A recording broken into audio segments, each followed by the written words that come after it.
Hi everyone, welcome back to my channel. My name is Heather and today I'm going to be doing another tag video, but also one that previews next week's video, or at least an upcoming video. And that is the Exposing My TBR tag. So I have been staring at all of the books in my room on my physical TBR for quite some time, and rotating through two various emotions. The first is joy and gratitude that I am able to have so many books at my disposal to read whenever I feel like it. That is an incredibly luxurious feeling. But at the same time, I am the sort of person who also puts a lot of pressure on myself, so then I can also cycle into feeling quite guilty at not having read a lot of these books yet. And that cycle just goes over and over and over again. So maybe doing this tag will be healing? I don't know. We'll find out. It's worth a try anyway. So I haven't located the original creator of this tag, but I saw this tag on Morgan's Endless Bookshelf. So thank you, Morgan, for inspiring this video. The first question is, how do I find books to add to my TBR? How do I discover books? And it's really a combination of factors. Friend recommendations are always first and foremost. If a friend has really loved a book and thinks that I would really love that book, it tends to move higher up my priority list. Also just chance. I tend to do a lot of my shopping at library book sales. Not all, but a lot. So a lot of the times I am inspired by what I can find for relatively cheap, and that will prompt me to pick up books that I might not have ordinarily considered otherwise. Then of course there are always BookTube recommendations from my non-in-person friends, where I will add them to my longer term TBR at least, if not my physical TBR. Speaking of which, the next question is to give a BookTuber shout out to the person who adds the most books to my TBR. And to be honest, I'm hard pressed to think of one particular person who adds the most books to my TBR. Because I do know some of these people in person. I talk with Megan of Megan the Story Girl a lot. I was talking to Carla a lot. I still talk to Marissa, and we live quite close to each other, so we are able to shop together. So those recommendations tend to have more sway just because we are in contact more often. But at the same time, booktubers that I don't know personally, but that I still follow, can still also inspire me to add books to my TBR. So I can't really pin it down to one person. I will say though, Claire of Claire Fenby or Claire Fenby Warren, you do give me fantastic recommendations, and I end up buying a lot of your favorite books. Not necessarily for me, although I do also love the Tudors and early English history, so I do plan to read them one day, but I tend to buy them more for my mother. So thank you for inspiring all of her birthday gifts and Christmas gifts and Mother's Day gifts. Prompt number 3 is, which book has been on your TBR the longest? In terms of which one have I physically owned for the longest amount of time, I'm really not sure. I have rearranged my stacks so often that I'm really not sure which one is physically the oldest. But according to Goodreads, the one I've had marked as a book that I want to read since I started Goodreads in 2012 was Daniel Deronda by George Eliot. And I do now have a physical copy. It has been on my physical TBR for quite a long time. I'm just intimidated by it. I'm intimidated by its size. I'm intimidated by what I've heard about Eliot's style. I have, however, downloaded the audiobook read by Juliet Stevenson, so maybe that could help mitigate it, and I might actually get around to reading it. Next, prompt number 7 asks, what are some books that I added to my TBR because of the hype? For this one, I'm probably going to have to go to my digital TBR, i.e. my holds list on the Libby app. Usually books that are super, super hyped that I think sound like a fun, light, good time, but probably are not ones that I'm going to want to own long term. I will try to get through my library apps as an ebook or an audiobook. So I don't have my phone upstairs with me, but from what I remember, some books that I have marked on hold on Libby are things like The Rom-Commers by Catherine Center, and this is a book that was recommended to me by my friend Amanda. She is my go-to romance novel person. I also have marked Magnolia Parks by Jessa Hastings because everyone is talking about it, and I've started following Rachel from Rachel Catherine, who loves them. I've also heard of people who think they are absolutely terrible. So Through the Library is probably a good way to find out for myself. I've also marked Mrs. March by Virginia Fato, which was recommended by Jen Campbell.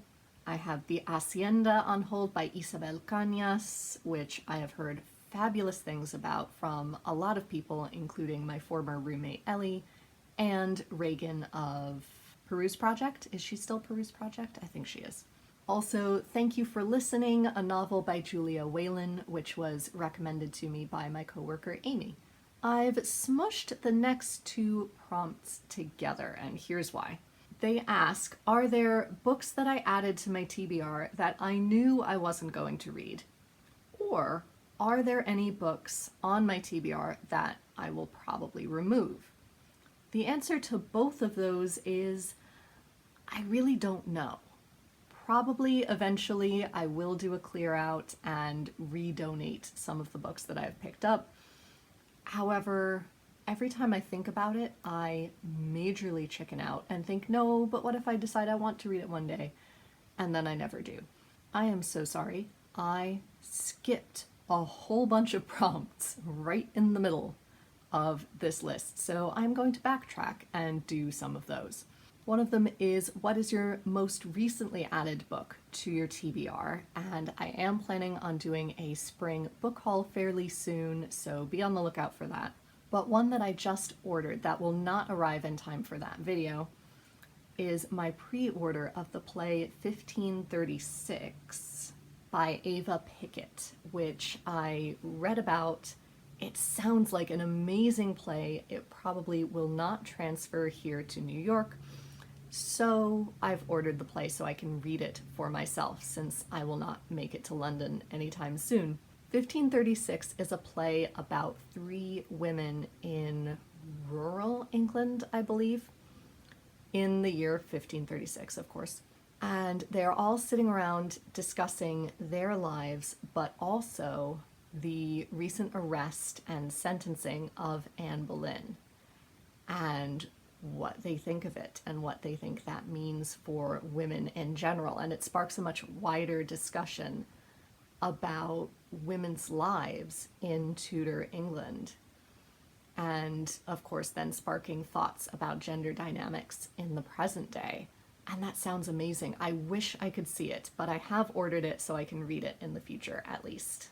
It also asked, which book will I read next? Well, currently I am reading Falling Hard for the Royal Guard and Tears of the Wolf, which I mentioned in my April TBR, so go and check that out to find out more about them. But probably next up, if and when I finish those, will be number 1, If Beale Street Could Talk by James Baldwin, and reading The Pretender by Joe Harkin, which I have had as an arc for ages, and it's getting close to the deadline, so I need to get on that. Then number 6 asked, what is my most anticipated book on my TBR, and why haven't I read it yet? And this could go for a number of books that I have. I do want to read all the books on my TBR eventually. But a common theme for a lot of them that I've discovered is that I'm intimidated by their size, thinking of things like London by Edward Rutherford, or these lovely books that I picked up, Hardy Women by Paula Byrne, which was a gift from Marissa, The Strangest Family by Janice Hadlow, a biography of George III's family? Yes. These sound amazing. I've read other things by these authors and loved them. They are beautiful, wonderful books, but they are also monsters. If we look at my hand, that's how big it is.